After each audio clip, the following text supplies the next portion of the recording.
Bonsoir à tous, très heureuse de vous retrouver pour une nouvelle édition avec un très large volet économique et social. Nous ferons un point sur la rentrée sociale tout d'abord. Gouvernement et partenaires sociaux se sont retrouvés mercredi autour d'une même table pour faire le point sur la crise actuelle et ses conséquences économiques. Le président de la Fédération des salariés de Monaco, Cédric Lanary, sera notre premier invité. Comme chaque vendredi, la suite de notre série de portraits de jeunes entrepreneurs. Aujourd'hui, pas un, mais deux jeunes entrepreneurs qui ont récemment lancé leur activité dans le domaine du numérique. Quel premier bilan de fréquentation peut-on dresser après cet été 2020 ? Les touristes ont-ils été nombreux ? D'où venaient-ils ? Comment s'en sortent les professionnels du secteur ? Et quelles perspectives pour les mois à venir ? Guy Antonielli, le directeur du tourisme et des congrès, viendra répondre à toutes ces questions. Lundi, vous le savez, l'heure de la rentrée sonnera pour les élèves de Monaco. Tout au long de l'été, des travaux d'aménagement ou de rénovation ont été menés dans certains établissements scolaires pour accueillir au mieux les élèves. Nous ferons le point dans ce journal. À la veille du week-end, également, nous parlerons football, basket et boules. Mais tout de suite, le point sur plusieurs informations pratiques qui pourraient vous intéresser, que vous soyez un particulier ou dirigeant d'entreprise. Bonsoir Frédéric Elion. Bonsoir Patricia, bonsoir à tous. On débute par cet arrêté ministériel publié par le gouvernement afin d'instaurer une subvention pour la rénovation des fenêtres dans le parc privé. Cette subvention s'inscrit dans le cadre des objectifs stratégiques de réduction des émissions de gaz à effet de serre et de maîtrise de la demande en énergie. Entrée en vigueur le 1er septembre pour une durée limitée à 5 ans, elle sera accordée aux personnes souhaitant améliorer le confort thermique de leurs locaux en remplaçant des fenêtres ou porte-fenêtres simple vitrage par un double ou triple vitrage. La demande de subvention est à effectuer auprès de la direction de l'environnement. Et pour toutes les questions que vous vous posez sur la Covid-19, un centre d'appel est toujours là à votre écoute. Où aller se faire tester? Quelle est la différence entre un test PCR et un TROD? À qui s'adresser pour connaître la marche à suivre? La ligne téléphonique du centre d'appel Covid-19 est toujours à votre disposition du lundi au samedi de 9h à 17h. Le numéro est le 92 05 55 00. Vous pouvez également envoyer un mail à l'adresse covid19@gouv.mc pour tout renseignement. Enfin, cette information qui porte sur le CTTR, le chômage total temporaire renforcé. Oui, ce dispositif exceptionnel permet de réduire ou suspendre temporairement l'activité des salariés. Pour les entreprises qui en sont déjà bénéficiaires, les dossiers sont conservés. Celles qui n'ont pas encore fait les démarches peuvent se rendre sur le site du service public du gouvernement dans l'onglet Covid-19 afin de retrouver toutes les modalités pour faire la demande en ligne. Les mesures ont été prolongées par le gouvernement jusqu'à fin octobre. Merci Frédéric. Et si le mois de septembre coïncide traditionnellement avec la rentrée scolaire, ce n'est pas la seule rentrée vers laquelle tous les regards sont tournés. La rentrée sociale est d'autant plus délicate cette année qu'elle s'inscrit dans un contexte économique mondial extrêmement morose en raison de la crise de la Covid-19.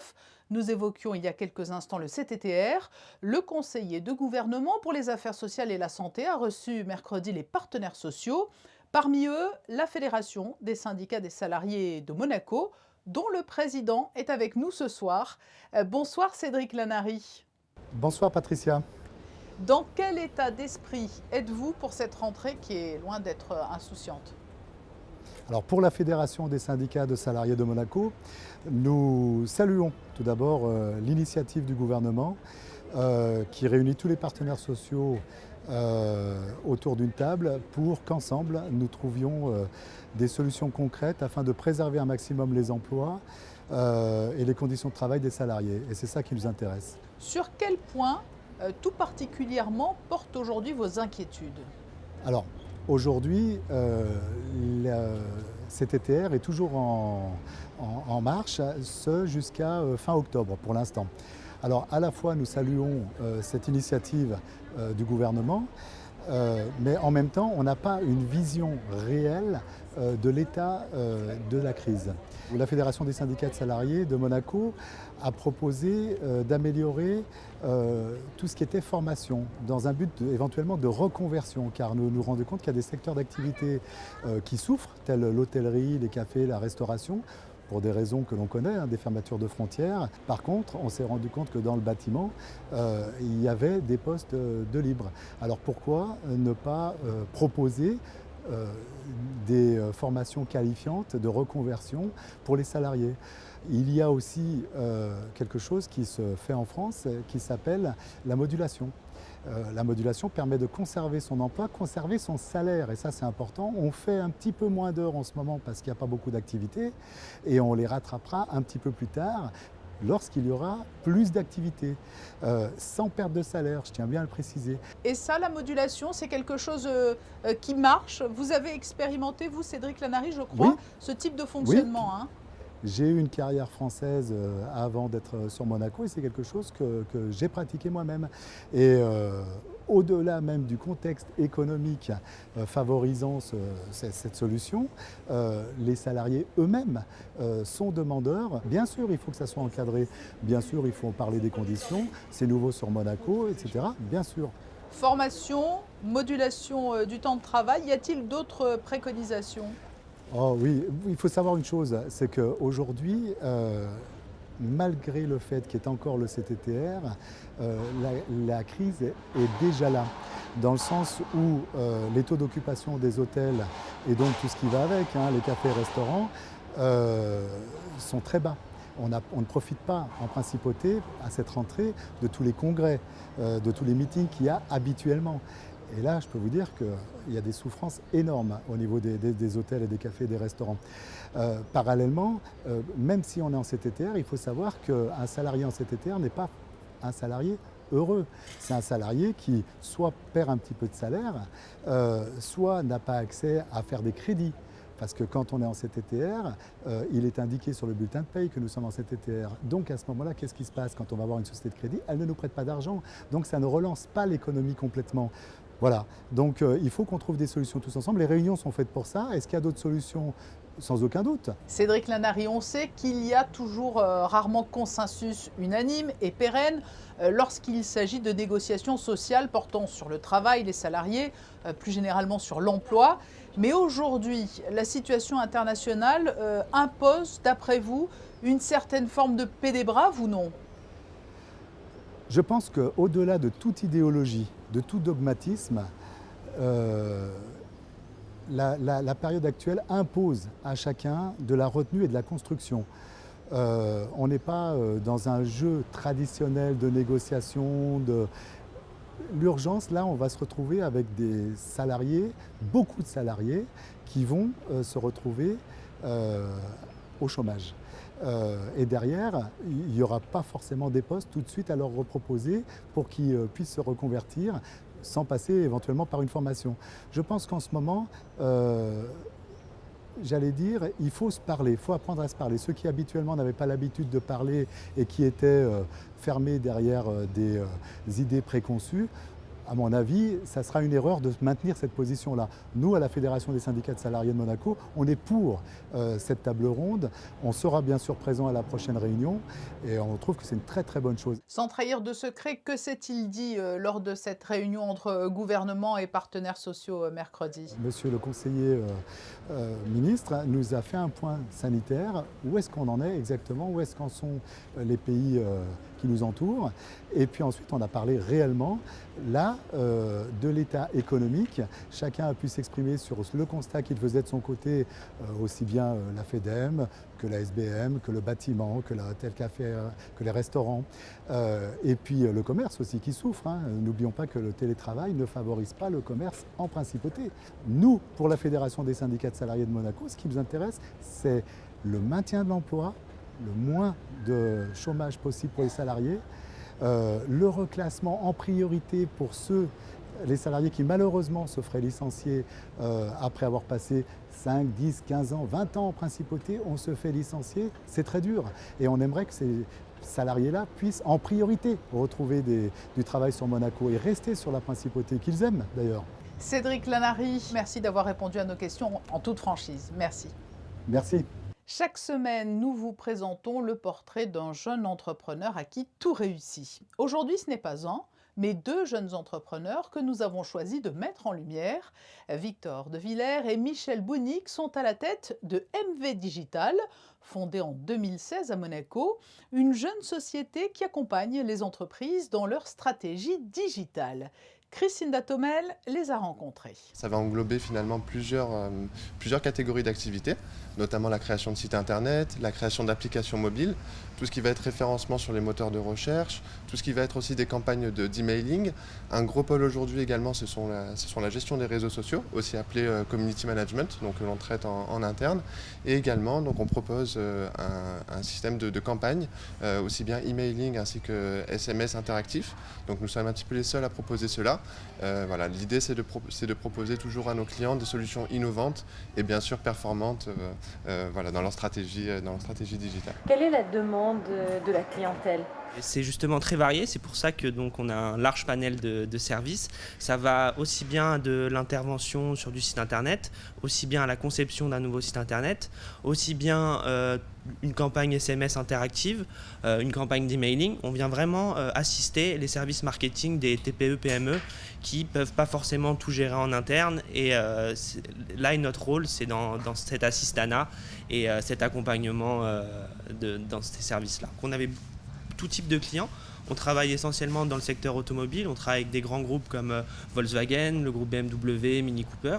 On travaille aussi dans le prêt-à-porter, dans l'hôtellerie, notamment avec des enseignes comme Fragonard. On les accompagne dans toute leur partie data et SMS. Essentiellement aussi beaucoup des groupes automobiles et des grandes marques automobiles. Et nous restons dans le domaine économique avec des résultats très attendus, ceux de la fréquentation touristique cet été à Monaco. Les professionnels du secteur attendaient beaucoup des mois de juillet et août pour compenser les importantes pertes du printemps, avec notamment la période de confinement. Pour dresser le bilan, qui mieux que le directeur du tourisme et des congrès. Bonsoir Guy Antonielli. Bonsoir Patricia Navarro. La première question que l'on a envie de vous poser, c'est tout simplement, l'été a-t-il été bon à Monaco en termes de fréquentation touristique ? L'été a été globalement satisfaisant. Bon, je n'oserais le dire parce qu'on est sur des taux qui n'ont rien de comparable avec les étés précédents, mais on est au-delà de ceux qu'on espérait ou de ceux qu'on craignait, tout dépend de comment on le voit, lors du déconfinement. On a fait plus que ce que l'on pensait faire cet été. Et quelle différence entre les mois de juillet et août ? Alors, pour vous donner une idée, les chiffres de juillet sont définitifs. On est sur du 42% d'occupation dans les hôtels au lieu de 79% l'année précédente. Et au mois d'août, sur des chiffres non encore définitifs, on va dépasser les 50%. On devrait être aux alentours de 51-52%. Au lieu de 81 l'année dernière. Et d'où venaient ces touristes ? Alors, on a bien entendu une baisse drastique des visiteurs hors Union européenne, américains, australiens, Moyen-Orient, même russes aussi, quand même de nombreux Russes sont venus, des Russes qui résident dans la zone Schengen. Mais nous avons surtout une hausse des clientèles françaises, belges, néerlandaises et suisses. De nombreux professionnels nous ont confié que la clientèle qui était venue était une clientèle qui n'avait peut-être pas les mêmes habitudes de consommation ou les mêmes budgets que la clientèle traditionnelle de Monaco. Alors, c'est certain, la clientèle à haute contribution, l'été, sont essentiellement des Américains, des Russes, des Moyen-Orientaux et des Britanniques. Donc, par définition, la clientèle qui est venue n'est pas la clientèle qui habituellement, en termes d'hôtellerie, prend les plus belles pièces et qui a des habitudes de consommation différentes en termes de restauration et de shopping. Mais ce qui est à noter, c'est que les hôtels n'ont pas bradé leurs prix non plus. Est-ce que l'arrêt, pour l'heure, des escales de croisière à Monaco a eu un fort impact ? Il faut bien voir que le tourisme, c'est une multitude d'acteurs. Et certains acteurs vivent sur un segment du tourisme. La fréquentation des bars, des commerces de souvenirs est plus liée à un tourisme de visitorat à la journée dont fait partie une partie des croisières, qu'aux touristes hébergés. Et l'arrêt des croisières, il faut bien voir qu'il y a non seulement l'arrêt des croisières en principauté qui impacte Monaco, mais également l'arrêt des croisières dans les ports à proximité, pour lesquels Monaco est une destination de visite et d'excursion. Est-ce que l'on peut imaginer que le mois de septembre ou peut-être même octobre, si les conditions météo sont clémentes, est-ce que ces 2 mois pourraient aider à combler le manque à gagner de début d'année? Est-ce que l'on a déjà des petites tendances, des indicateurs positifs? Alors, aider à combler, non. Il ne faut pas rêver. Ce qui a été perdu ne sera jamais rattrapé. Il faut quand même avoir l'esprit clair là-dessus. Septembre, habituellement, est un gros mois de tourisme d'affaires, avec les rendez-vous de septembre de la réassurance européenne, avec le Monaco Yacht Show. Malheureusement, on sait que ces 2 événements n'auront pas lieu cette année. Donc, on va essayer de continuer à activer les marchés qui viennent en principauté pour remplacer une partie de cette clientèle. Mais on le voit aujourd'hui, malheureusement, de nouvelles restrictions au voyage sont mises en place en Europe. Donc c'est l'évolution de ces mesures qui définiront, les évolutions qui définiront plus précisément ce que pourra être l'automne et l'hiver en principauté. Que vous disent ou vous demandent aujourd'hui les professionnels du tourisme monégasque, pour lesquels vous êtes en quelque sorte une très belle vitrine? Il y a 2 notions. Il y a une urgence du court terme et une urgence du long terme. L'urgence du court terme, c'est permettre à ces sociétés de survivre à la crise. C'est tous les mécanismes d'accompagnement financier mis en place par le gouvernement au niveau du fonds de garantie, au niveau du CTTR et autres mesures aidées par le gouvernement. Et il y a une urgence du long terme, c'est que Monaco soit toujours présent sur les marchés pour que dès que la vie reprenne au niveau touristique de façon plus active, Monaco soit au sommet de la liste de nos visiteurs potentiels. C'est tout ce que l'on vous souhaite. Guy Antonielli, merci d'avoir accepté notre invitation pour dresser ensemble un premier bilan de l'activité touristique et essayer d'esquisser quelques perspectives d'avenir. Merci beaucoup. Bonsoir Patricia Navarro. Et J-3 pour la rentrée scolaire 2020-2021. Si du côté des familles, l'heure est aux achats de fournitures scolaires, ce vendredi aura permis aux enseignants de préparer cette rentrée dans des établissements qui, pour certains, ont fait peau neuve cet été. Le reportage de Christinda Thomel. Entrepris par la DENJS et par le service de maintenance des bâtiments publics, un ensemble d'opérations plus ou moins conséquentes a été entrepris dans les écoles afin de rafraîchir certains locaux, de veiller à respecter la sécurité des biens et des personnes, mais aussi pour poursuivre les efforts entrepris par Monaco dans le domaine de la transition énergétique. 2 millions d'euros avaient été votés fin 2019 à cet effet.